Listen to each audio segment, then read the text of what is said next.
Hello dear students, स्वागत है आपका बीएससी प्रो क्लासेज में। और हमारी ओर से आपको होली की हार्दिक हार्दिक शुभकामनाएं, है ना। और ये हमारा क्वांटम फिजिक्स का रिवीजन लेक्चर सीरीज चल रही थी, जिसमें हम लोग यूनिट फर्स्ट को कवर कर रहे थे। तो हमने लगभग उसका 50% जो पार्ट था वो अब तक कवर कर चुके हैं। काफ़ी जो इम्पोर्टेंट टॉपिक थे वो हमने अभी तक पढ़ लिए। अब यहाँ से आगे कुछ और भी इम्पोर्टेंट टॉपिक हैं, उन पर हम डिस्कशन करेंगे। तो आपको ध्यानपूर्वक से हमारी जो वीडियो है वो अच्छे से देखनी है और अपनी नोट भी करते रहना है साथ साथ, और पीडीएफ भी देखते रहनी है ना। तो जिससे आपके जो कंसेप्ट है वो क्लियर होंगे और आप परीक्षा में अच्छा प्रदर्शन कर पाओगे। ठीक है, चलो। तो हैप्पी होली सबसे पहले आपको, तो है ना। चलो, तो देखो अभी तक आपने सबसे पहले हमने पढ़ा था फर्स्ट यूनिट में। सबसे जो पहले था हमने पढ़ा था फर्स्ट यूनिट में, एक तो पढ़ा था ब्लैक बॉडी रेडिएशन।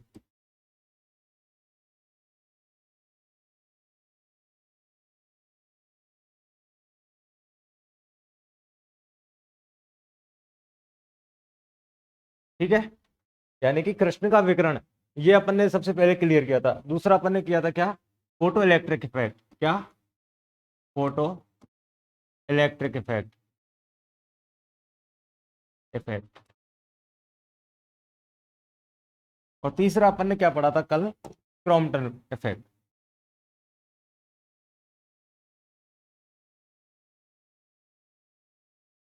इन सब के बारे में हम पहले से ही डिस्कशन कर चुके हैं। फोटो इलेक्ट्रिक इफेक्ट और क्रॉम्पटन इफेक्ट ये दोनों इतने मोस्ट हैं कि आपस में एक बार ये एक आ जाता है, एक बार दूसरा आ जाता है। तो दोनों ही मोस्ट हैं। इनके आप अलग अलग पार्ट में आप इनको डिवाइड करके पढ़ सकते हो। ठीक है, इसके बाद हमारा जो फोर्थ जो टॉपिक था वो आया था क्या, हाइजेनबर्ग का अनिश्चितता सिद्धांत। हाइजेनबर्ग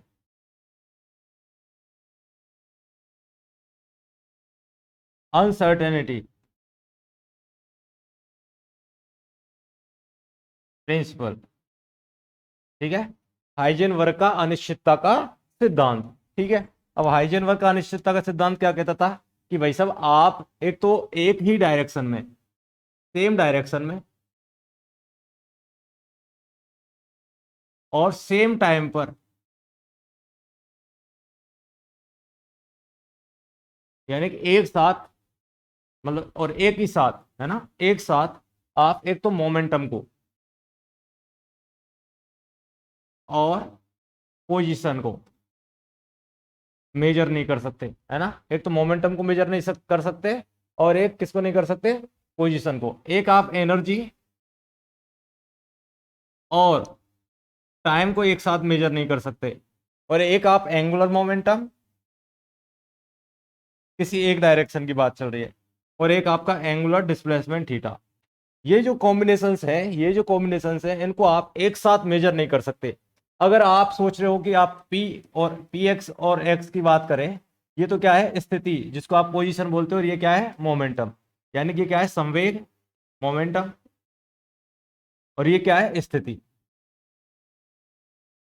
हाइजेनबर्ग ने बताया कि आप एक साथ संवेग और स्थिति को मेजर नहीं कर सकते, इनका मापन नहीं कर सकते। अगर आप संवेग का जब मापन कर रहे होंगे किसी एक टाइम पर, तो उस टाइम पर आप स्थिति जो अपनी पोजीशन है उसका मेजर नहीं कर पाओगे। अगर करोगे तो वहां पर क्या आएगी, कुछ ना कुछ एरर आएगी। क्या आएगी, एरर आएगी। और इन दोनों के बीच, जैसे मैंने संवेग की गणना की, संवेग को मैंने मेजर किया, कोई पार्टिकल जा रहा है, उसका मैंने क्या देखा, संवेग देखा, है ना। तो संवेग देखा तो उसका क्या आया, जैसे px आया, तो उसको मेजर करने में, अब जब भी मैं कुछ मेजर करता हूं तो वहां पर क्या आती है, कुछ एरर्स आती हैं। तो संवेग को जब मैं कैलकुलेट किया तो इसमें क्या आई, त्रुटि आई। त्रुटि किस मतलब एरर, और उसको एरर को क्या नाम दिया मैंने, px। क्या नाम दिया, px। और अगर जब मैं स्थिति को मेजर करता हूं तो उसमें जो एरर आई वो आई क्या, डेल एक्स। ठीक है, डेल्टा एक्स और डेल्टा px। तो उन्होंने बताया कि इन दोनों का जो मल्टीप्लाई है, इन दोनों का जो गुणनफल है, हमेशा इन दोनों की जो, दोनों के बीच में एरर्स के बीच में जो मल्टीपल है, प्रोडक्ट है, वह ऑलवेज होगा, हमेशा ज्यादा रहेगा किससे, एच क्रॉस से। हमेशा ज्यादा रहेगा किससे, एच क्रॉस से, या फिर एच, एच क्रॉस से कम नहीं होगा। आ रही है बात समझ में। ये क्या, रेडियस प्लांक कांस्टेंट है, एच अपॉन 2 पाई के बराबर होता है, जो कि ठीक है। तो ये तीनों तीनों बातें अपन ने पहले भी डिस्कस कर ली थी। उसी प्रकार से अगर आप एनर्जी को कैलकुलेट करोगे तो इस टाइम टाइम का मेजर नहीं कर पाओगे, जब टाइम का मेजर करोगे तो एनर्जी को आप कैलकुलेट नहीं कर पाओगे। एक्यूरेट की बात हो रही है यहाँ पर। जैसे देखो यहाँ पर समझने के लिए आपको और बता दें, बात आती है हमारे पास है जैसे डेल्टा पी एक्स और डेल्टा एक्स, ये वाला तो अपना क्या है, इक्वेशन है हाइजेनबर्ग का। अब आप बोलो कि भाई साहब मैंने मैंने पोजीशन को, मैंने किसको, पोजीशन को मैंने एक्यूरेट माप लिया, पोजीशन को, स्थिति को मैंने बिल्कुल एक्यूरेट मापा। बिल्कुल एक्यूरेट मापा मतलब उसमें जो एरर है वो क्या आ गई, जीरो। क्या आ गई, जीरो। एरर क्या हो गई आपकी, जीरो हो गई। अब देखो इस वाले फॉर्मूले में आओ, अब आपको क्या निकालना है, मोमेंटम निकालना है। क्या निकालना है, मोमेंटम। तो मोमेंटम कितना होगा उसी टाइम पर अगर आप मोमेंटम देखोगे, देखो ये रहा मोमेंटम, तो डेल्टा पी एक्स की वैल्यू क्या हो जाती है, देखो यहां से इसको बराबर मान लो, देखो ये साइन इक्वल भी तो है ना यहाँ पर, H cross upon delta x, ये वाला। अब यहाँ पर डेल्टा एक्स की वैल्यू रख के देखो, डेल्टा एक्स आपने क्या बोल रहे हो, जीरो हो गया, यानी एरर कितनी है, जीरो है। बिल्कुल एक्यूरेट मापा है आपने, तो यहाँ पर जीरो पुट करोगे ना आप, तो देखो यहाँ पर एच अपॉन जीरो, ये क्या आ गया, वन अपॉन जीरो, इन्फिनिटी। तो डेल्टा पी एक्स की क्या वैल्यू आ गई, इन्फिनिटी। अर्थात आप जब मोमेंटम को उसी टाइम पर देखोगे तो उसमें जो अनिश्चितता है, अनसर्टेनिटी को बोलते हैं क्या, अनिश्चितता, अनिश्चितता, ठीक है। तो अनिश्चितता, अनसर्टेनिटी कितनी हो गई, इन्फिनिटी, यानी कि अनंत, हमें कुछ पता ही नहीं है वो है कहां। अनिश्चितता मतलब जो निश्चित नहीं है, उसकी कोई कंफर्म वैल्यू नहीं है। तो इसका मतलब ये हुआ कि अगर आप सोच रहे हो कि अगर आप किसी एक को, इनमें से किसी एक को एक्यूरेट माप लो, तो दूसरे में जो अनसर्टेनिटी है वो कितनी हो जाएगी, अनिश्चितता अनंत हो जाएगी, अनंत हो जाएगी। ये जो राशियां होती हैं आपस में, इनको अगर आप नाम बोलोगे ना, इनको जब बोलेंगे, इनको बोलेंगे हम क्या, कैनोनिकल कंजुगेट। क्या बोलते हैं, कैनोनिकल कंजुगेट, इनका एक नाम है, ठीक है। बाकी आपको इतना ज्यादा गहराई में जाने की आवश्यकता नहीं है, ठीक है भाई। चलो, दूसरी बात आई थी अपने पास क्या, कि दूसरा फॉर्मूला था एनर्जी वाला, एनर्जी का। इसमें भी आप सेम काम करके देख लो। अगर आप बोल रहे हो कि मैंने टाइम को एक्यूरेट माप लिया, बिल्कुल, उसमें टाइम में अनसर्टिनिटी बिल्कुल जीरो है, तो आपकी एनर्जी में अनसर्टिनिटी कितनी आ जाएगी, इन्फिनिटी आ जाएगी। इन्फिनिटी का मतलब है जिसकी हम व्याख्या ना कर पाए। यहाँ पर देखो, अगर डेल्टा थीटा में या फिर किसी एल जेड में आप बोल रहे हो कि इस एक की वैल्यू जीरो कर दो, दूसरे की वैल्यू क्या मिल जाएगी मेरे को, इन्फिनिटी मिल जाएगी। तो ये तीनों के तीनों जो फॉर्मूले हैं, इनको बोलते हैं हम क्या, हाइजेनबर्ग के अनिश्चितता के सिद्धांत के इक्वेशंस, ठीक है। यह बात किसने बताई थी, हाइजेनबर्ग भाई साहब ने बताई थी, ठीक है। अब बात आती है किसकी, ये तो हो गया हाइजेनबर्ग के नियम। अब पढ़ेंगे हम क्या, applications, applications of Heisenberg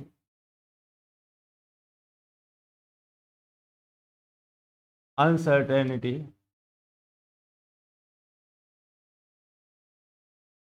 principal, ठीक है। तो इसमें देखो, हाइजेनबर्ग के अनिश्चितता सिद्धांत के आधार पर आपसे प्रश्न पूछा जाएगा परीक्षा में सीधा सीधा, कि क्वेश्चन ऐसे आएगा कि हाइजेनबर्ग हाइजेनबर्ग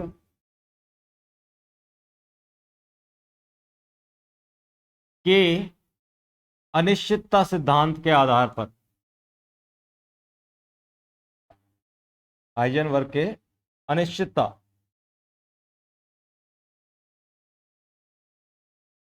है निश्चितता सिद्धांत के आधार पर, सिद्धांत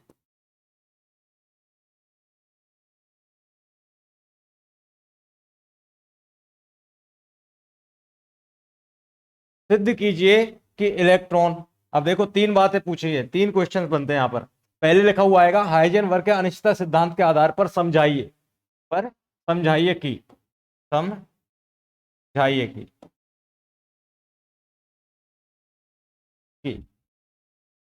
ठीक है। अब यहां से आगे जो प्रश्न आएगा वो तीन तीन रूपों में आपसे पूछा जा सकता है। इसके तीन एप्लीकेशन है, क्या है, इसके तीन एप्लीकेशन है। तीनों एप्लीकेशन कौन कौन से, वह हम यहां पर देख लेंगे। पहला जो प्रश्न बनता है आपका कि हाइजेनबर्ग के अनिश्चितता सिद्धांत के आधार पर सिद्ध कीजिए कि इलेक्ट्रॉन का नाभिक में अनस्तित्व होता है, यानी कि नाभिक के अंदर इलेक्ट्रॉन नहीं पाया जाता है। इस बात को सिद्ध कीजिए किसके आधार पर, हाइजेनबर्ग के सिद्धांत के आधार पर। ठीक है, तो आपको यह प्रूफ करना है। एक तो पहली बात हो गई, ये वाली बात हो गई।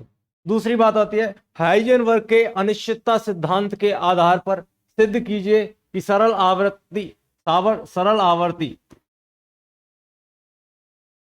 दोलित्र की मूल ऊर्जा अवस्था कितनी होती है। सरल आवर्ती दोलित्र की जो ऊर्जा होती है उसकी क्या होती है, मूल ऊर्जा अवस्था कितनी होती है, 1/2 एच कट ओमेगा। इतनी एनर्जी अपन क्या करनी है, इसकी प्रूफ करनी है। हाइजेनबर्ग के अनिश्चितता सिद्धांत के आधार पर आपको बतानी है कि सरल आवर्ती दोलित्र की मूल ऊर्जा अवस्था यानी ग्राउंड स्टेट एनर्जी कितनी होती है। 0 पॉइंट एनर्जी आपसे पूछ सकता है। ठीक है, इसको बोलते हैं, और इसको इंग्लिश में बोलेंगे क्या, इलेक्ट्रॉन का नाभिक में अनुपस्थित यानी electron does not exist in nucleus. ठीक है, तीसरी जो बात पूछी जाती है इसमें वो है कि हाइड्रोजन परमाणु की मूल ऊर्जा अवस्था। हाइड्रोजन जो एटम होता है उसकी जो ग्राउंड स्टेट जो एनर्जी होती है उसकी अपन से क्या पूछेगा, वो वैल्यू पूछेगा, यानी कि उसकी जो मूल ऊर्जा स्तर है उसकी एनर्जी कितनी होती है, ग्राउंड स्टेट के बारे में पूछेगा। तीसरी बात कि आपके पास जो स्पेक्ट्रमी लाइंस होती हैं, आपको जो स्पेक्ट्रम मिलता है उसमें जो फ्रिक्वेंसी में कुछ चेंज आ जाता है उसकी वजह से उनके अंदर जो नेचुरल उनकी जो अपने पास स्पेक्ट्रम लाइंस होती हैं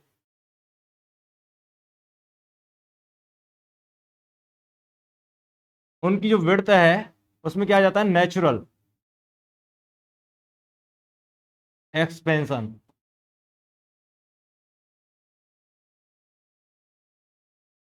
इन विड्थ। यानी कि हमारे पास जो हमें स्पेक्ट्रम मिलता था इस प्रकार से, जो स्पेक्ट्रम मिलता है उसमें ये इस प्रकार से, इनकी जो लाइंस है, ये जो लाइंस है ये क्या हो जाती हैं, चौड़ी हो जाती हैं। क्या हो जाती हैं, चौड़ी हो जाती हैं। तो इसको भी हमें किसके आधार पर समझाना है, हाइजेनबर्ग के अनिश्चितता सिद्धांत के आधार पर समझाना है। तो आपके जब एग्जाम्स आते हैं तो एग्जाम्स में जो क्वेश्चन नंबर 2 आएगा तो वहां पर आपसे इनमें से ही किसी एक को पूछ लिया जाएगा। डेफिनेटली इन चारों में से एक दूसरे रिपीट होते हैं। कभी ये पूछ लिया जाता है तो कभी ये पूछ लिया जाता है, कभी ये पूछ लिया जाता है तो कभी ये पूछ लिया जाता है। ठीक है, तो आपको ये चारों अगर आप इसको कंप्लीट कर लोगे तो आपका डेफिनेटली एक क्वेश्चन तो कंप्लीट हो ही जाएगा। और लगभग इसको 3 नंबर का पूछा जाता है, 3 नंबर का भी पूछा जाता है। ठीक है, तो सबसे पहले हम बात करेंगे कि इलेक्ट्रॉन का नाभिक में अनस्तित्व यानी कि अनएग्जिस्टेंस, अनएग्जिस्टेंस ऑफ इलेक्ट्रॉन इन न्यूक्लियस। अब हम ये बात प्रूफ करेंगे कि भाई साहब हमारा जो इलेक्ट्रॉन है वह नाभिक में नहीं पाया जाता, हमारा जो इलेक्ट्रॉन है वह नाभिक में नहीं पाया जाता। इस बात को प्रूफ करने के लिए हम किसका सहारा लेंगे, हम लेंगे किसका, हाइजेनबर्ग के अनिश्चितता सिद्धांत का सहारा लेंगे। ठीक है, चलो भाई आगे बढ़ो। तो इलेक्ट्रॉन के सबसे पहले रदरफोर्ड ने नाभिक के आकार के बारे में बताया था कि अपने जो नाभिक होते हैं ना, जो नाभिक उसका जो आकार होता है वो कितना होता है, साइज ऑफ न्यूक्लियस कितनी होती है, 10⁻⁻15 मीटर, यानी कि फर्मी में होती है। 10⁻⁻15 को क्या बोलते हैं, 1 fermi. 1 fermi equal to 10⁻⁻15 metre. तो यहाँ पर जो हमारा न्यूक्लियस होता है उसकी जो साइज होती है क्या, 10⁻⁻15 होती है। ठीक है, और यही कारण है कि इसकी स्थिति में अनिश्चितता फर्मी कोटि की होती है। अब देखो हमने क्या मान लिया कि भाई साहब चलो मान लेते हैं, क्या करते हैं, चलो मान लेते हैं। आप बोल रहे हो कि इलेक्ट्रॉन नाभिक के अंदर नहीं होता, इस बात को सिद्ध कीजिए। तो मैंने क्या किया, मैंने बोला कि भाई साहब ऐसा तो आपका क्या होता है, न्यूक्लियस होता है। ठीक है, और इसकी जो साइज होती है, इसकी जो साइज होती है वो कितने कोटि की होती है, 10⁻⁻15 मीटर, है ना, फर्मी में। तो मेरा जो इलेक्ट्रॉन है, मैंने मान लिया कि मान लो अगर, चलो आप सही भी बोल रहे हो कि आपका इलेक्ट्रॉन कहाँ है, नाभिक के अंदर है। कहाँ है, नाभिक के अंदर है, न्यूक्लियस के इनसाइड है। तो नाभिक के अंदर ये कहीं पर भी हो सकता है, कहीं पर भी हो सकता है इलेक्ट्रॉन। तो अगर वह नाभिक के अंदर होगा तो उसके पाए जाने की जो संभावना है या फिर उसकी जो अनिश्चितता है, इसमें कहीं पर भी होगा, यहाँ पर भी हो सकता है, निश्चित तो है नहीं, फिक्स तो है नहीं। तो उसकी जो रेंज होगी, यानी कि जो अपन डेल्टा एक्स मान के चल रहे थे वहां पर, उसके पाए जाने की जो अनिश्चितता है, अनसर्टेनिटी है, वो कितनी हो जाएगी, डेल्टा एक्स इक्वल टू 10⁻⁻15। कितनी हो जाएगी, 10⁻⁻15। ठीक है, तो इसी कंसेप्ट को हम लेकर के चलेंगे। चलो भाई, तो हमने क्या किया, हमारे जो इलेक्ट्रॉन है, इलेक्ट्रॉन में जो अनसर्टेनिटी है, इलेक्ट्रॉन में जो पोजीशन की अनसर्टेनिटी है, डेल्टा एक्स है, वो क्या मान लिया मैंने, 5 इंटू 10⁻⁻15 मीटर। इस 5 से कोई फर्क नहीं पड़ने वाला, क्योंकि बात आती है किसकी, 10⁻⁻15 मीटर की। ठीक है, जो न्यूक्लियस का जो साइज होता है वो लगभग कितना होता है, 5 इंटू 10⁻⁻15 मीटर। ये ऑर्डर यहाँ पर मैटर करता है। ठीक है, तो मेरा जो डेल्टा एक्स है वो कितना हो गया, 5 इंटू 10⁻⁻15, कितना, -15। तो इसको 15 कर दो, 5 लिखा हुआ है, गलत है।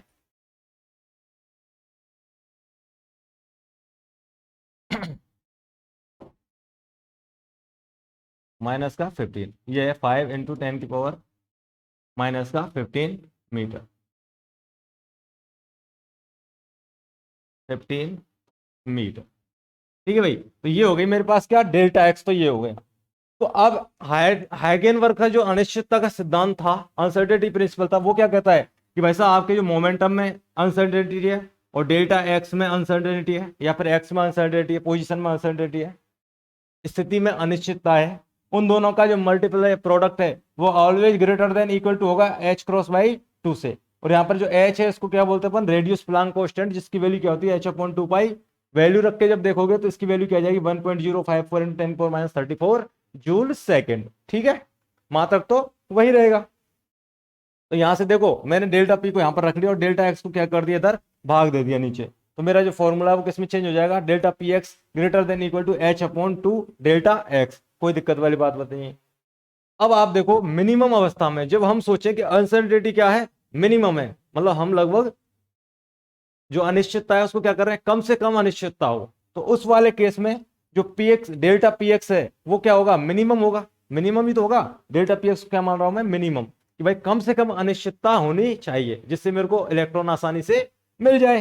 तो यहां पर पी मिनिमम कर दिया, और पी मिनिमम लगभग ही बराबर किसके हो जाएगा, h/डेल्टा डेल्टा एक्स के। यानी कि जो पी था ना, वो संवेग के अंदर जो अनिश्चितता थी उसको क्या ले लिया मैंने, कम से कम ले लिया। तो इसलिए मैंने पी मिनिमम लिखा, और पी मिनिमम फिर अब यार ये ग्रेटर देन इक्वल टू है तो लगभग बराबर ही होगा h/2 डेल्टा एक्स के। चलो कोई दिक्कत वाली बात नहीं है। यहाँ पर h की वैल्यू रख दो, h क्रॉस की वैल्यू क्या थी, 1.054 आ रही थी, इंटू 10⁻⁻34 जूल सेकेंड, और 2 ऑलरेडी आ गया, और डेल्टा एक्स की जगह पर 5 इंटू 10⁻⁻15 अपने पास फॉर्मूले में अभी ऊपर लिखा ही था। तो जो मेरा पी मिनिमम है वो कितना आ जाएगा यहाँ पर, 1.054 इंटू 10⁻⁻20 किलोग्राम मीटर पर सेकेंड। ठीक है, चलो भाई, ये एक फॉर्मूला है, यहाँ पर लिखा हुआ है कि आपके जो एक जूल होता है, 1 जूल, उसमें कितना होता है, 1 joule equal to 1.6 into 10⁻⁻19 electron volt. एक रिलेशन है, यानी कि 1 जूल ऊर्जा के अंदर इतने इलेक्ट्रॉन वोल्ट ऊर्जा होती है। इसका यहाँ पर अपन आगे काम में लेंगे। तो इसको जब आपने सॉल्व किया ना, इसको आपने सॉल्व किया, देखो 5 दूना 10, 10 तो ये हो गया, और यहाँ पर क्या है 15, तो एक 15 से क्या हो गया, कम हो गया, तो क्या कितना हो गया, 14 हो गया, 14 रह गया, 10⁻⁻14। तो ऊपर इसको ले जाओगे 10⁻+14 है, तो ऊपर 34 है, तो कितनी हो जाएगी, कम, 14 कम हो जाएंगे 34 में से, तो कितने बचे, 20। तो इस वजह से आपका जो फॉर्मूला है वो किसमें चेंज हो जाएगा, पी मिनिमम आपको मिल जाएगा 1.054 into 10⁻⁻20 kilogram metre upon second. अब देखो हमारे पास एक रिलेशन था, यह रिलेशन कहां से आता है, जब आप स्पेशल थ्योरी ऑफ रिलेटिविटी पढ़ते हो तो वहां पर एक संबंध आता है, क्या, E² is equal to P² C² plus m0² C⁴। ये जो समीकरण है यह आपसे स्पेशल थ्योरी ऑफ रिलेटिविटी यानी सापेक्षता का सिद्धांत होता है, वहां पर इसको कुल ऊर्जा से रिप्रेजेंट करते हैं, टोटल एनर्जी होती है वो ऐसे प्रदर्शित की जाती है, m0² C⁴। ये जो स्टेप है इसमें, ये किसका है, आपका रेस्ट मास एनर्जी का, किसका, रेस्ट मास एनर्जी बोलते हैं इसको। ठीक है, तो यहां पर देखो जो m0 है वो क्या है, इलेक्ट्रॉन की बात हो रही थी ना, यहाँ पर नाविक के अंदर किसको मान रहे थे हम, इलेक्ट्रॉन को। तो आपका जो m0 है वो क्या हो जाएगा, इलेक्ट्रॉन, और उसके जो द्रव्यमान है वो कितना होता है, 9.1 इंटू 10⁻31 किलोग्राम।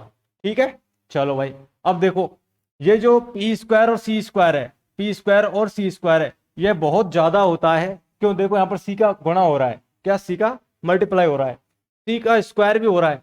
C की वैल्यू क्या होती है, प्रकाश का वेग कितना होता है, 3 लाख मीटर पर सेकेंड, वही तो होता है ना, 3 × 10⁻, 3 × 10⁸ मीटर पर सेकेंड।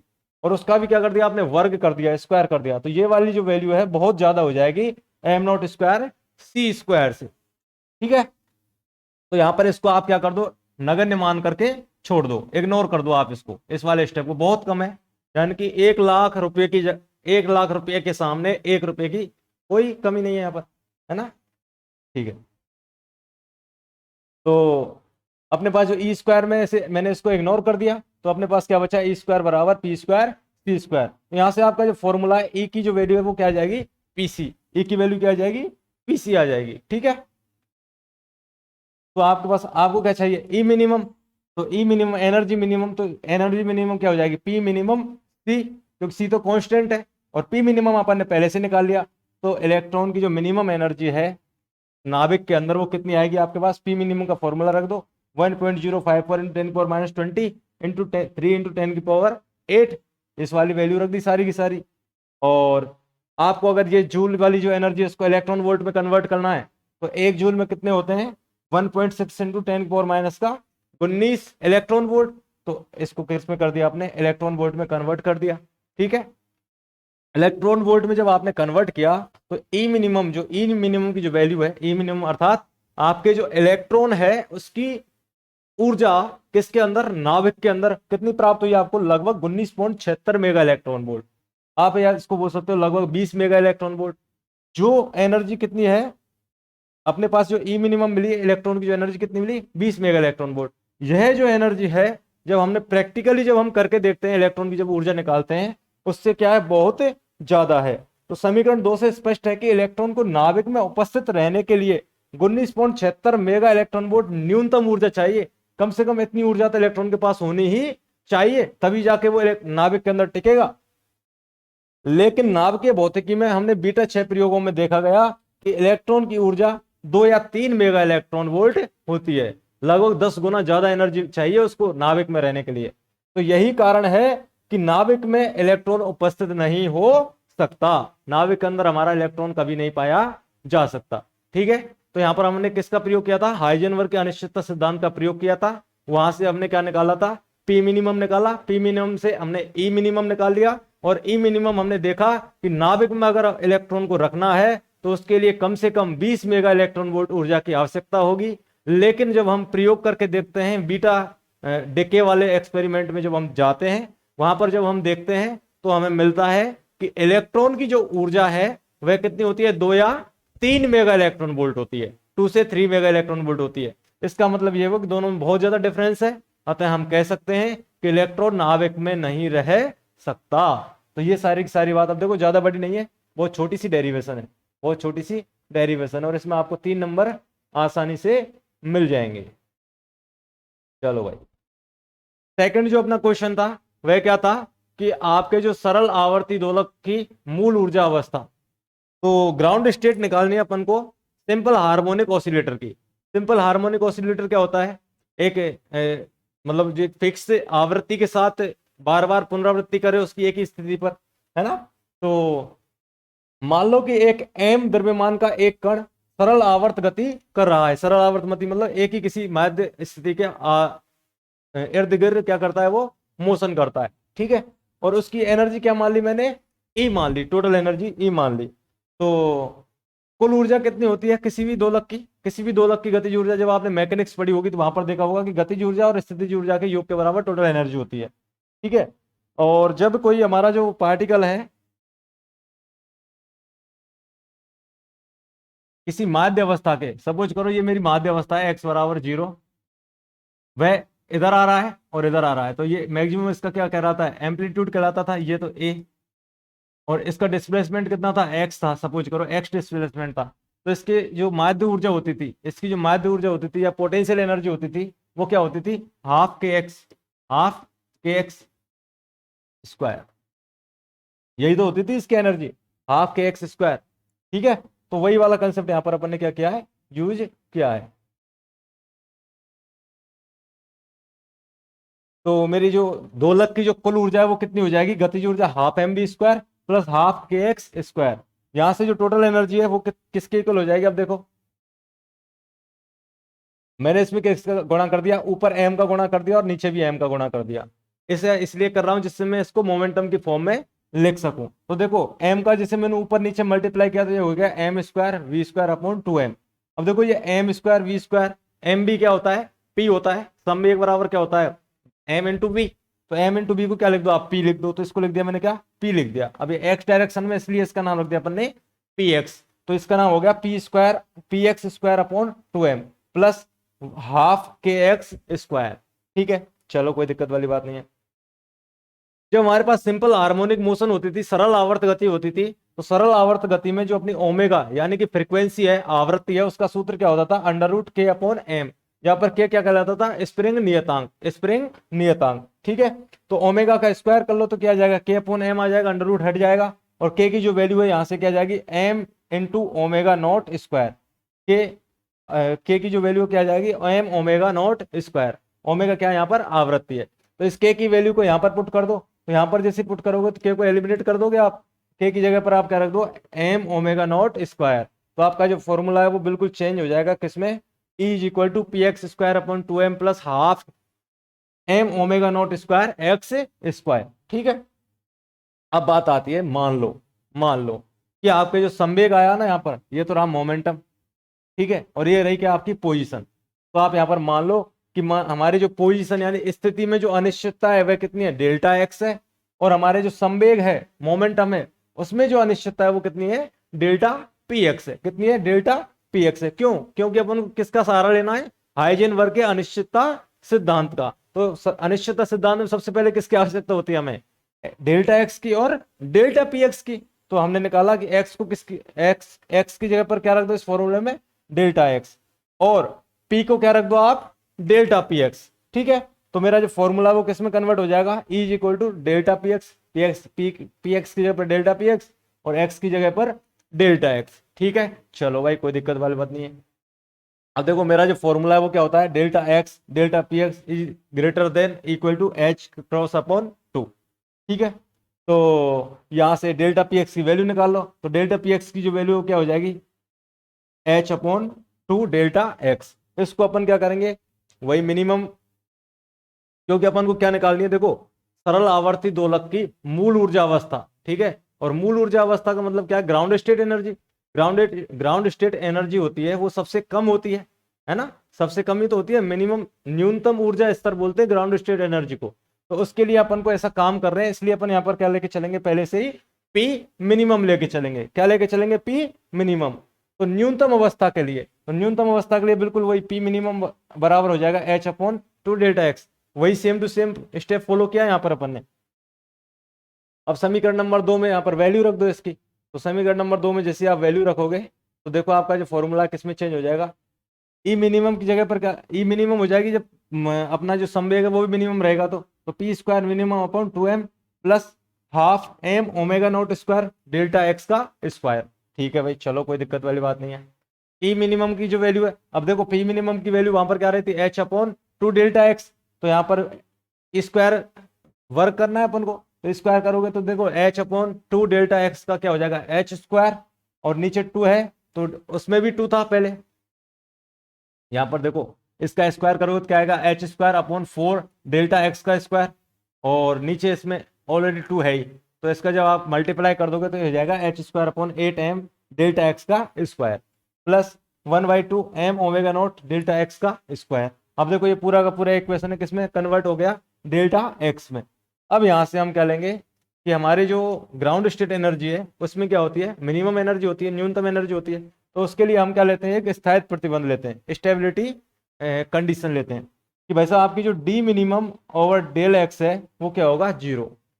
अपन मैक्सिमम और मिनिमम की जो शर्त लेते थे उच्चिष्ट और निम्निष्ट के लिए, उच्चिष्ट और निम्निष्ट के लिए क्या करते थे हम, कि पहले डेरिवेटिव निकालते थे, डेरिवेटिव को क्या कर देते थे, किसी के 0 कर देते थे, और उससे अपन की इसकी वैल्यू निकाल लेते थे, जो अपने वेरिएबल है उसकी वैल्यू निकाल लेते थे। तो यहाँ पर देखो ग्राउंड स्टेट जो एनर्जी होती है, यानी कि इस प्रकार से हम जो एनर्जी लेवल बनाते थे, ये होती थी अपनी ई नॉट, E1, E2, E3। तो ये होती है नीचे नीचे वाली एनर्जी, ग्राउंड स्टेट एनर्जी। तो इसकी एनर्जी क्या होगी, न्यूनतम होगी, मिनिमम होगी, होगी या नहीं होगी, मिनिमम होगी। तो मिनिमम एनर्जी के लिए हमने क्या लगा दी कि वैसा इस एनर्जी की मिनिमम वैल्यू के लिए अपन को क्या करना पड़ेगा, इसका अवकलन करना पड़ेगा, और अवकलन को किसके बराबर कर दो, 0 के बराबर कर दो। तो इस वाले पूरे फॉर्मूले का क्या कर दो, डेल्टा एक्स के सापेक्ष अवकलन कर दो। तो चलो करो भाई, अवकलन करो, कोई दिक्कत वाली बात नहीं है। एच स्क्वायर कॉन्स्टेंट है, एट एम कॉन्स्टेंट है, कोई दिक्कत वाली बात नहीं है। तो एच स्क्वायर और एट एम मैंने वैसा का वैसा रख लिया। 1/डेल्टा एक्स का स्क्वायर, तो 1/x स्क्वायर, 1/x स्क्वायर का अवकलन क्या होता है, 2/x3। तो 2/डेल्टा एक्स की पावर 3, और एक माइनस का साइन और आ जाएगा। क्यों आया, देखो अवकलन करना जानते हैं आप अच्छी तरह से। 1/x स्क्वायर का अवकलन करते थे तो क्या आता था, इसका अवकलन कैसे करते हैं, एक्स को ऊपर ले जाओ, -2, अब इसका अवकलन करो, -2/(x4 - 3), यही तो आएगा। एक्स को नीचे ले जाओ तो क्या आ जाएगा, 2/x3। ऐसे अवकलन किया था, तो इस वजह से अपना आया क्या, अब यहाँ पर डेल्टा एक्स था एक्स की जगह पर, तो 2/डेल्टा एक्स की पावर 3, और माइनस का साइन आगे आ गया। चलो भाई, कोई दिक्कत वाली बात नहीं है। इस वाले स्टेप पर आ जाओ, 1/2 m ओमेगा नॉट स्क्वायर तो कांस्टेंट है, तो ये कांस्टेंट रख दिया। डेल एक्स का स्क्वायर है, तो एक्स का एक्स के सापेक्ष अवकलन एक्स स्क्वायर का 2 डेल्टा एक्स हो जाएगा, 2 को आगे ले जाओ, तो 1/2 m omega naught square into 2 delta x. 2 से 2 कैंसिल हो गया यहाँ पर, और ये 2 से 8 भी कैंसिल हो गया 4 टाइम्स। ठीक है, चलो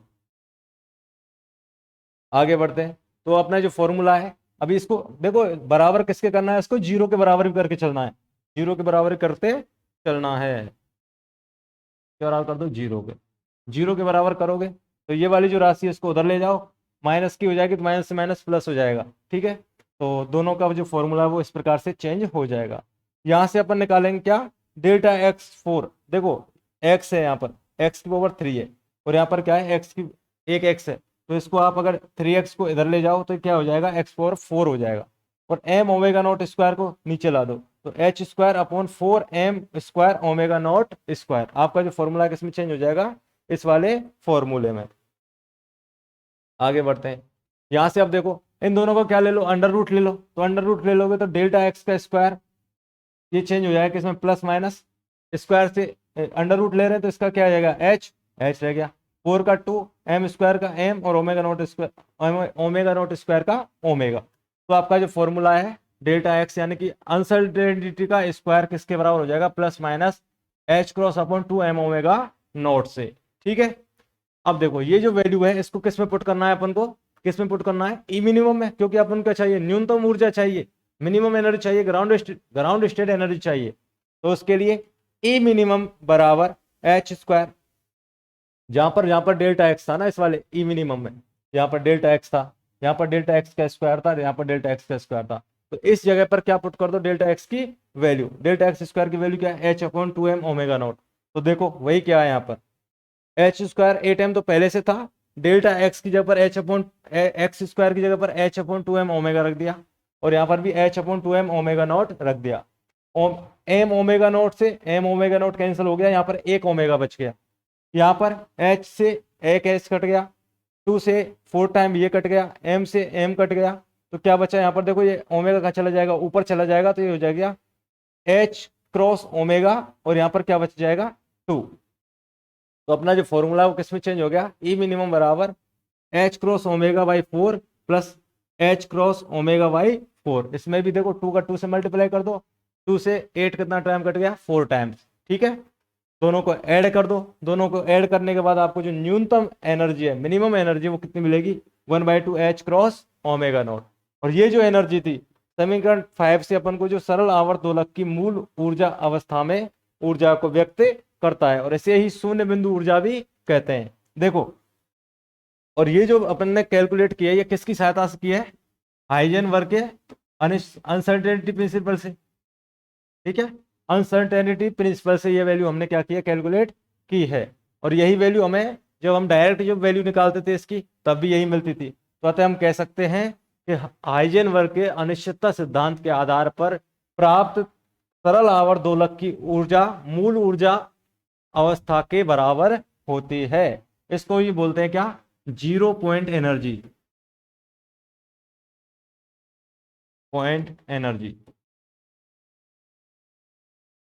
ठीक है। और आपको एक रोचक और बात बताएं, आपसे सीधा सीधा भी पूछ लिया जा सकता है कि जीरो पॉइंट एनर्जी को समझाइए, तो आपको जब जीरो पॉइंट एनर्जी समझाने के लिए बोला जाए तो आपको यह प्रक्रिया दोहरा देनी है। ठीक है भाई, आ गई बात समझ में?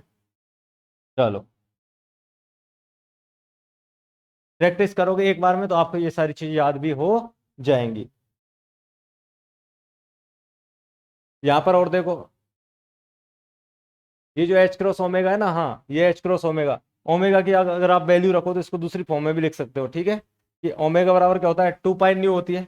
ये क्या होती है आपकी एंगुलर, क्या होती है आपकी एंगुलर फ्रीक्वेंसी होती है, और ये आपकी नॉर्मल फ्रीक्वेंसी होती है। तो एंगुलर फ्रीक्वेंसी का फॉर्मूला क्या होता है, 2 पाई न्यू।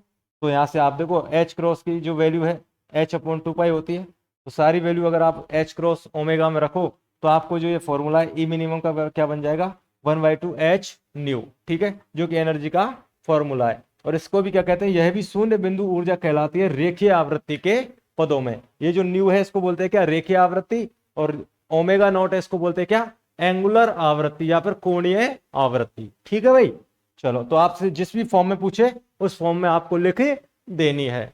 न्यूमेरिकल भी आप कर सकते हो, आपको न्यू की वैल्यू दे दी तो ई मिनिमम निकाल लो, ओमेगा की वैल्यू दे दी तो आप ई मिनिमम निकाल लो। ठीक है, चलो। और यहाँ पर देखो, यहाँ पर एच का यूज किया है, ये पूरा प्लांक कांस्टेंट है।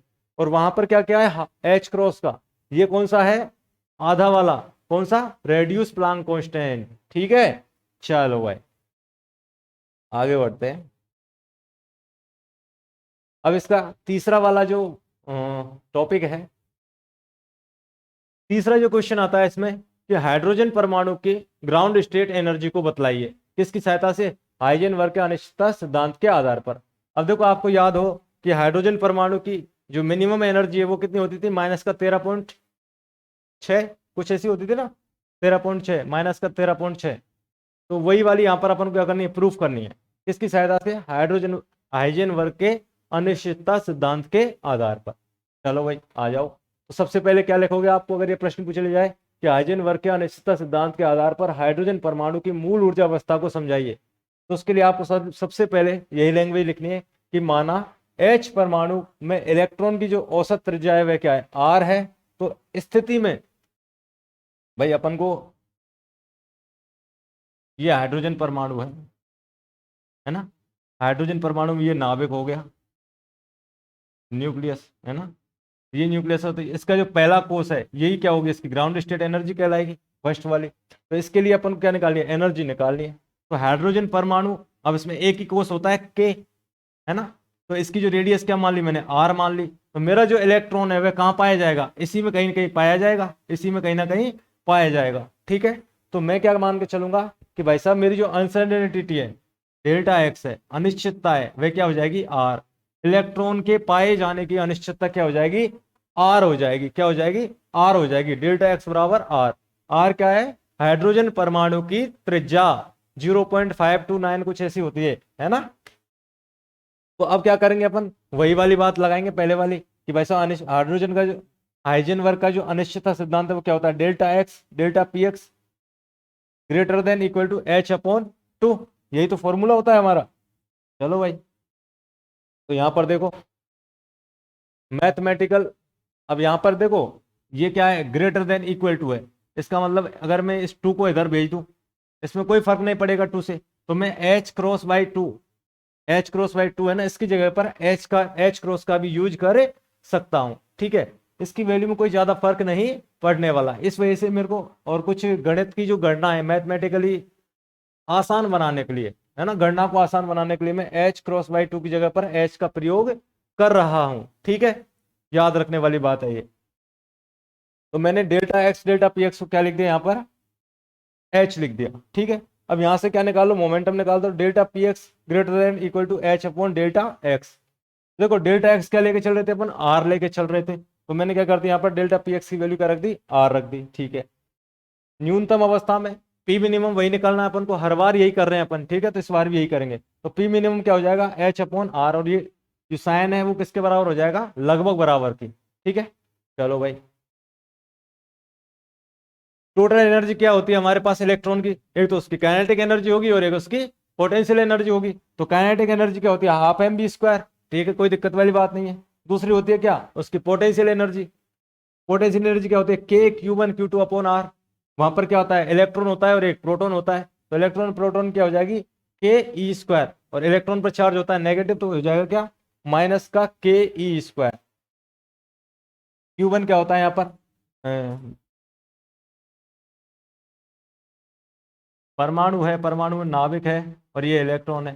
तो इलेक्ट्रॉन, इन दोनों के बीच में जो बल लगेगा वो क्या लगेगा, अट्रैक्शन फोर्स लगेगा, तो इन दोनों के बीच में जो पोटेंशियल एनर्जी वो क्या होगी, इसका आवेश कितना है, ई, माइनस का ई इंटू अंदर वाले क्या है, जेड ई, जेड ई, ठीक है। तो अपना जो फोर्स है या फिर पोटेंशियल एनर्जी वो कितनी हो गई, और अपॉन आर रेडियस है ये अपने पास, तो हो गई क्या, जेड ई स्क्वायर माइनस का अपॉन आर, ठीक है। और माइनस का साइन क्या बताता है यहाँ पर, आकर्षण के बल को, क्या, एट्रैक्शन फोर्स को, ठीक है। तो यही अपन ने यहाँ पर लिख दी। अब बात आती है हाइड्रोजन परमाणु की, तो हाइड्रोजन परमाणु के लिए H बराबर, H के लिए Z बराबर क्या होता है, 1। परमाणु क्रमांक क्या होता है, 1 ही तो होता है एटॉमिक नंबर, Z बराबर 1, तो Z बराबर 1 यहाँ पर पुट कर दो, तो आपका जो चार्ज है वो क्या हो जाएगा, प्लस का ही और माइनस का ही, ठीक है। तो आपका जो फॉर्मूला है किसमें कन्वर्ट हो जाएगा, देखो यहाँ पर के Q1 Q2 की जगह पर क्या आ जाएगा, यहाँ पर माइनस का के ई स्क्वायर। माइनस क्यों आया, क्योंकि एक इलेक्ट्रॉन पर नेगेटिव चार्ज था, ठीक है। चलो, वही आपको क्या चाहिए, मिनिमम एनर्जी, क्यों, क्योंकि न्यूनतम एनर्जी की आवश्यकता है आपको, तो न्यूनतम एनर्जी की आवश्यकता है, तो ई मिनिमम कर दो। ई मिनिमम करोगे तो आपको क्या करना पड़ेगा, पी मिनिमम, और पी मिनिमम की वैल्यू क्या है हमारे पास, पी मिनिमम की वैल्यू क्या है हमारे पास, एच अपॉन आर। तो जहां पर अपन को पी मिनिमम की जगह पर क्या रखना है, H cross upon R. Revision नहीं कर रहे हैं अपन सारी चीजों का, इसलिए अपन थोड़ा स्पीड से चल रहे हैं, ठीक है। बाकी अगर आपको कोई चीज समझ में नहीं आती तो आप फिर से पूछ सकते हो, ठीक है। चलो भाई, तो यहां पर मैंने क्या किया, जो ई मिनिमम निकालूंगा तो इसकी जगह पर क्या कर दूंगा, पी मिनिमम, और पी मिनिमम की जो वैल्यू है मेरे पास क्या है, एच अपॉन आर है, एच क्रॉस अपॉन आर है। यहाँ पर पी स्क्वायर है, तो पी स्क्वायर का हो जाएगा H square upon R square, तो H square upon R square मैंने यहाँ पर इंसर्ट कर दिया, और 2m ऑलरेडी यहाँ पर था, के स्क्वायर और अपॉन आर ऐसा का ऐसा यहाँ पर रखा है, ठीक है। फिर से वही स्थायित्व प्रतिबंध से, है ना, तो स्थायित्व प्रतिबंध क्या कहलाता है हमारा, D E minimum over D R बराबर 0। न्यूनतम और उच्चतम के लिए या फिर मैक्सिमम मिनिमम के लिए हम क्या प्रोसेस करते हैं, अवकलन को क्या किसके बराबर कर दो, 0 के बराबर, ठीक है। तो वही क्या है, तो इस वाले फॉर्मूले का क्या कर दो आप, अवकलन कर दो, और किसके बराबर कर दो, 0 के। तो देखो ई मिनिमम का आर के रेस्पेक्ट में अवकलन, ई मिनिमम का आर के रेस्पेक्ट में अवकलन करो, करो भाई, देखो H square upon 2m constant है, कोई दिक्कत वाली बात नहीं है। आर स्क्वायर का क्या हो जाएगा, माइनस का 2 अपॉन आर की पावर 3, तो माइनस का 2 अपॉन आर की पावर 3 यहां पर लिख दिया, अवकलन कर दिया।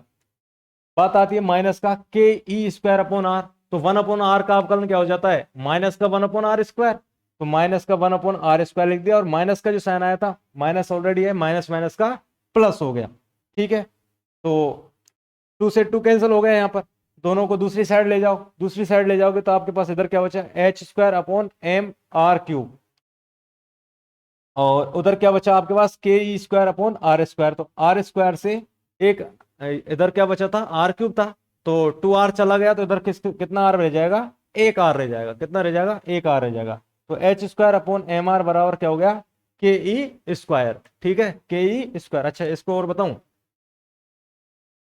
यहां पर देखो इसको आप क्या ले गया, H square H upon M R cube, ठीक है।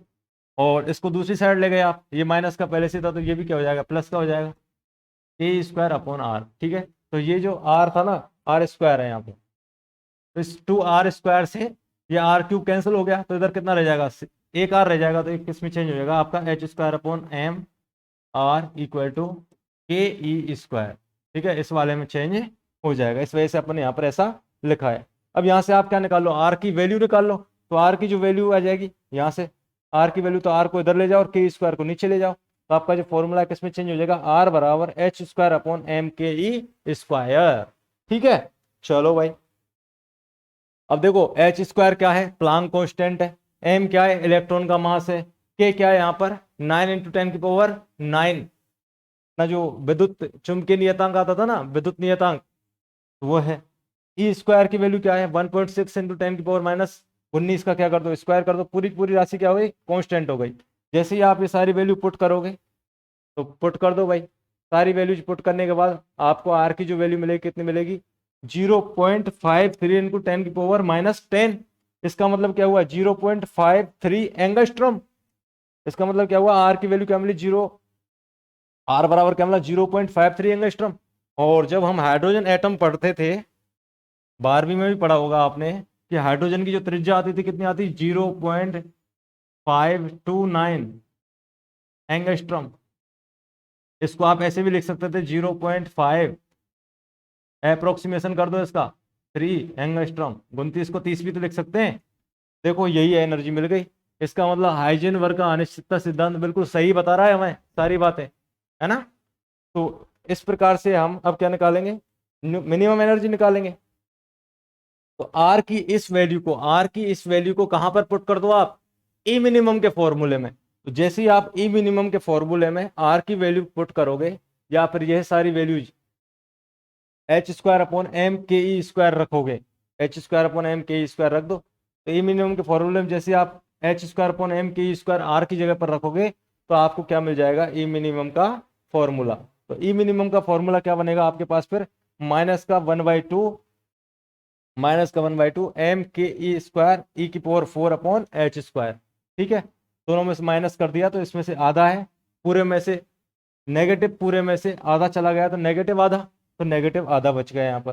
ठीक है, चलो भाई सारी वैल्यूज पुट कर दोगे आप कॉन्स्टेंट्स की। देखो m कॉन्स्टेंट है, k कॉन्स्टेंट है, e कॉन्स्टेंट और h² कॉन्स्टेंट है।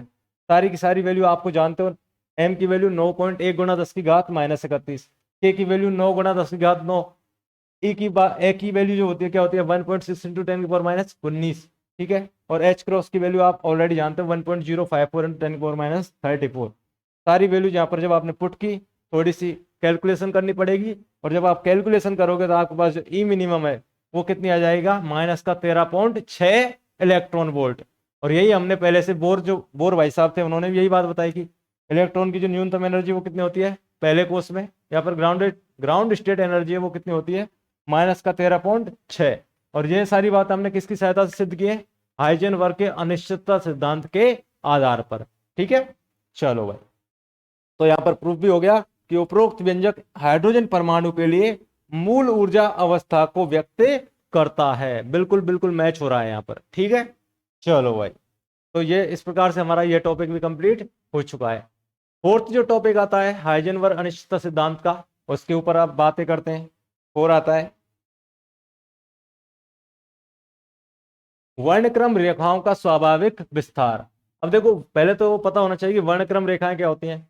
जब भी हम स्पेक्ट्रोस्कोपी पढ़ते हैं ना, स्पेक्ट्रोस्कोपी, तो स्पेक्ट्रोस्कोपी में जब हमें कोई पैटर्न प्राप्त होता है, यानी इलेक्ट्रॉन के ऊर्जा उत्सर्जन को, इलेक्ट्रॉन जब ऊर्जा उत्सर्जित करता है तो उसकी जो एनर्जी है या उसकी जो विकिरण है उनको हम किसी फोटोग्राफिक प्लेट पर आपतित करवाते हैं, और फोटोग्राफिक प्लेट पर हमें कुछ पैटर्न मिलते हैं। क्या मिलते हैं, पैटर्न मिलते हैं। क्या मिलते हैं, पैटर्न मिलते हैं। इस प्रकार से फोटोग्राफिक प्लेट पर कुछ पैटर्न मिलते हैं अलग अलग रंग के। इनकी वेवलेंथ अलग होती है, वेवलेंथ अलग अलग होती है, वेवलेंथ अलग अलग होती है तो इनके रंग भी अलग अलग होते हैं। इसलिए इनको हम बोलते हैं क्या, वर्णक्रम रेखाएं। क्या बोलते हैं, वर्णक्रम रेखाएं। स्पेक्ट्रम लाइंस बोलते हैं इसको, स्पेक्ट्रम, SPECTRAL, स्पेक्ट्रल लाइंस। ठीक है, अब ये क्या हो जाती है, स्पेक्ट्रम लाइंस चौड़ जाती हैं, या फिर ये क्या हो जाती है, विस्तारित हो जाती है। ठीक है, इनमें क्या आ जाती है, इनकी जो विड्थ है वो क्या हो जाती है, फैल जाती है, फैलाव आ जाता है। तो इस बात को अपन को किसकी सहायता से समझाना है, हाइजेनबर्ग के अनिश्चितता सिद्धांत के आधार पर समझाना है। तो चलो देखते हैं क्या करते हैं इसकी जगह पर। तो रासायनिक भौतिकी में जब कोई इलेक्ट्रॉन मूल ऊर्जा अवस्था में उपस्थित होता है तो वह स्थायित्व को निरूपित करता है, और जब इस इलेक्ट्रॉन को ऊर्जा प्रदान की जाती है तो यह उत्तेजित अवस्था में आ जाता है। लेकिन जब हम जानते हैं कि स्थायित्व क्षेत्र में आने के लिए यह ऊर्जा को उत्सर्जित करता है और मूल ऊर्जा अवस्था में संक्रमण कर जाता है। यह संक्रमण काल 10⁻⁸ सेकंड प्राप्त होता है। इसलिए संक्रमण काल में अनिश्चितता 10⁻⁸ सेकंड हो जाएगी। ठीक है, देखो क्या कह रहे हैं कि वैसा आपका सपोज करो ये आपका हाइड्रोजन एटम, कोई भी एटम ले लो सपोज करो, ये आपका क्या है, नाभिक है, कोई दिक्कत वाली बात नहीं है। तो आपका ये तो क्या हो गया, एनर्जी लेवल फर्स्ट हो गया, पहला कोष, दूसरा कोष, तीसरा कोष हो गया, ठीक है। यहां पर सपोज करो आपका इलेक्ट्रॉन है, अब इसको बोलेंगे क्या, मूल ऊर्जा स्तर, क्या बोलेंगे, मूल ऊर्जा स्तर। आप इसको ऐसे भी बना सकते हो, लेवल ही तो है energy level, level first E0, E0, E1, E2 और E3, ठीक है। तो ये होता है अपना मूल ऊर्जा स्तर। तो इलेक्ट्रॉन जब मूल ऊर्जा स्तर से उच्च ऊर्जा स्तर में जाता है, हाई एनर्जी लेवल में जाता है, तो वह क्या करता है, एनर्जी को एब्जॉर्ब करता है, क्या करता है, ग्रहण करता है। एनर्जी लेनी पड़ेगी इसको, भाई कहीं ऊपर अगर आपको चढ़ना है तो ऊर्जा की आवश्यकता होगी, है ना। तो वह ऊर्जा को ग्रहण कर लेगा, और जब वह वापस आएगा, तो वह क्या करेगा, ऊर्जा का उत्सर्जन करेगा, एमिट करेगा एनर्जी को, ठीक है। अपन ऐसे पढ़ देते कि एच न्यू एनर्जी ग्रहण करता है, और यहां पर एच न्यू एनर्जी रिलीज करता है। लेकिन जब यह पूरी प्रक्रिया हो रही होती है, तो यह प्रक्रिया इतनी तेज होती है कि यह इलेक्ट्रॉन जब यहां से यहां जाएगा ना, तो वहां पर एक केवल 10⁻⁸ सेकंड टाइम तक ही रुक पाएगा। यानी कि 10⁻⁸ सेकंड तक ही वहां पर यह रुक पाएगा, ठीक है। 10⁻⁸ सेकंड ही वहां पर रुक पाएगा, ठीक है। कब, जब इलेक्ट्रॉन मूल ऊर्जा स्तर से उच्च ऊर्जा स्तर में जाएगा, और उच्च ऊर्जा स्तर से न्यून ऊर्जा स्तर में आएगा, तो उसके बीच में जो टाइम होता है वो कितना होता है, ओनली 10⁻⁸ सेकंड। आप ऐसा कह सकते हो कि वहां पर कितनी देर रुकेगा, ये 10⁻⁸ सेकंड तक रुकेगा। तो अब देखो अपन को किसकी सहायता से समझाना है, ये हाइजेनबर्ग के अनिश्चितता सिद्धांत के आधार पर समझाना है। तो अपन को टाइम तो ये मिल गया, तो हम ये मान सकते हैं कि अगर हम इसकी एनर्जी और टाइम को कैलकुलेट करें, तो यहाँ पर जो टाइम है, टाइम के अंदर जो अनसर्टेनिटी है या अनिश्चितता है, डेल्टा टी है, वह कितनी है, 10⁻⁸ सेकेंड, ठीक है। तो अपन ने डेल्टा टी क्या मान लिया यहाँ पर, 10⁻⁸ सेकेंड, ठीक है भाई। आगे बढ़ो, तो अपने पास जो अनिश्चितता है, अनसर्टेनिटी है, वो क्या हो जाएगी, डेल्टा टी बराबर 10⁻⁸ सेकेंड, ठीक है। ये अपना उच्च ऊर्जा स्तर है, ये अपना निम्न ऊर्जा स्तर है। जब ये निम्न से उच्च में जाता है तो ऊर्जा ग्रहण करता है, उच्च से निम्न में आता है तो ऊर्जा रिलीज करता है, ठीक है। इन दोनों के बीच में जो टाइम डिफरेंस है वो कितना होता है, 10⁻⁸ सेकेंड। हाइजेनबर्ग का अनिश्चितता सिद्धांत क्या कहता था, delta E into delta T बराबर H/2। तो ये वाला अपन ने फॉर्मूला ले लिया। अब देखो अपन टाइम तो मालूम है अपन को, तो डेल्टा ई अगर आपको कैलकुलेट करना है तो डेल्टा ई बराबर क्या हो जाएगा, H/2 delta T. Minimum energy के लिए, क्योंकि आपको चाहिए ग्राउंड स्टेट एनर्जी, तो मिनिमम एनर्जी के लिए वही ई मिनिमम कर दो, तो H/2 डेल्टा टी। वही तीनों में अपन ने तीन डेरिवेशन जो पहले की थी, वहां पर भी यही किया था अपन ने, और यहाँ पर भी यही कर रहे हैं अपन, डिट्टो बिल्कुल। तो अगर आप एक को अच्छे से कर लोगे तो सारी की सारी आपको याद हो जाएंगी।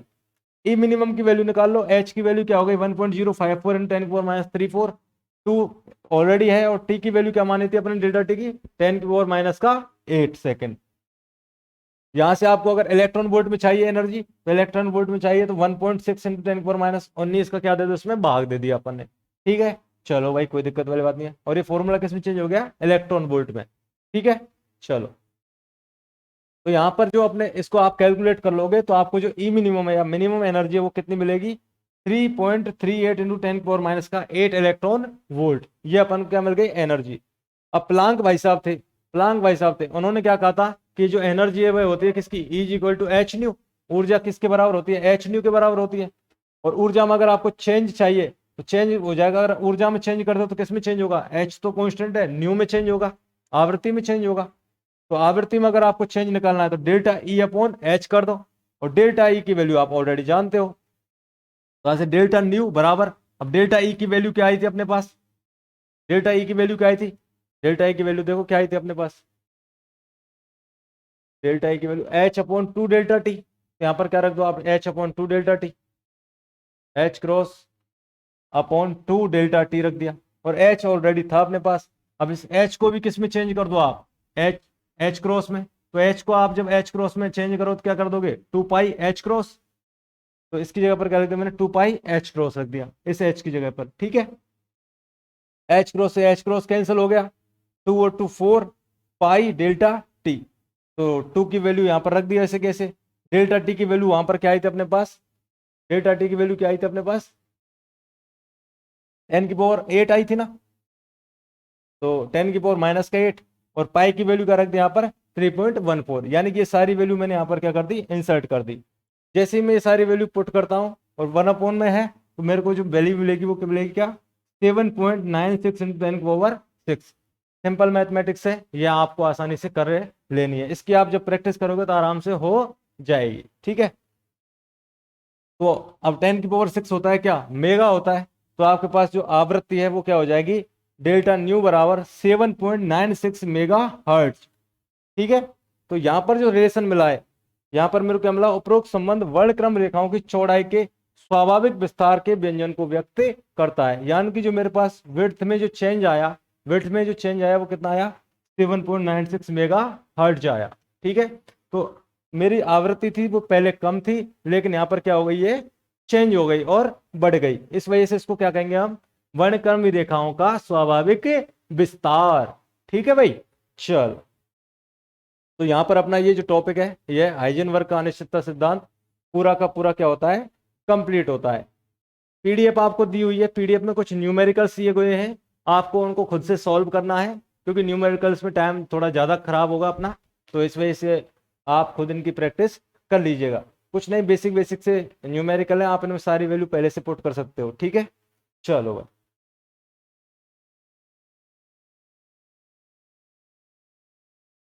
अगला जो टॉपिक आएगा अपना, सारे न्यूमेरिकल्स लगभग लगभग करा रखे हैं, आपको इन्हीं में से आपके परीक्षा में न्यूमेरिकल्स आराम से मिल जाएंगे, ठीक है।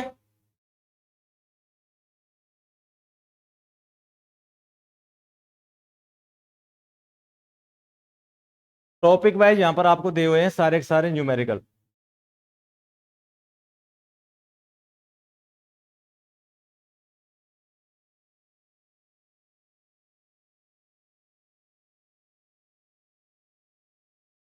अब अपना जो नया टॉपिक स्टार्ट होता है वो होगा डी ब्रोगली हाइपोथेसिस और डी ब्रोगली परिकल्पना। इसको हम कवर करेंगे अगले लेक्चर में, ठीक है, क्योंकि लेक्चर काफी लेंदी हो जाएगा इस वजह से, ठीक है। चलो भाई।